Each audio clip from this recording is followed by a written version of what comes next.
Welcome to our channel. Today we how to protect your online privacy with DuckDuckGo, detailed guide step by step clearly. Begin by opening your preferred web browser. In the search bar, type DuckDuckGo and hit enter.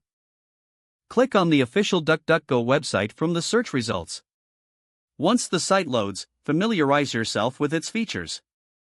To use DuckDuckGo as your default search engine, look for the settings icon in the top right corner. Click on the settings icon to access the options menu.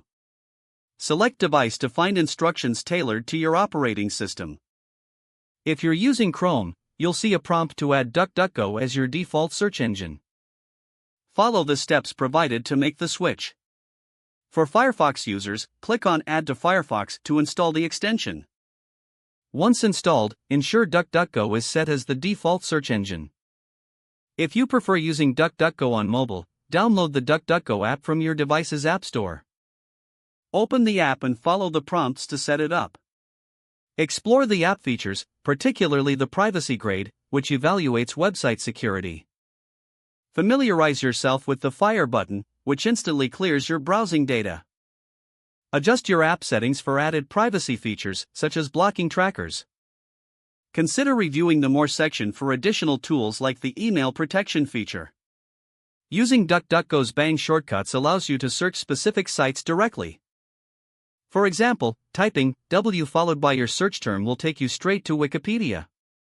Regularly clear your browser cookies and cache to enhance privacy. Use a virtual private network, or VPN, in conjunction with DuckDuckGo for added protection.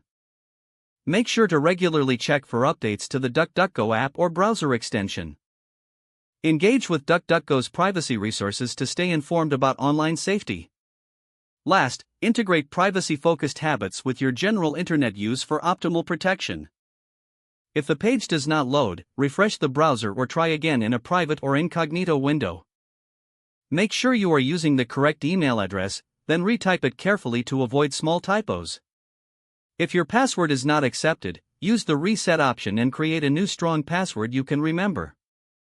Check your spam folder for verification or security emails, then complete any requested confirmation steps. Don't forget to like this video and subscribe to our channel for more step-by-step tech guides.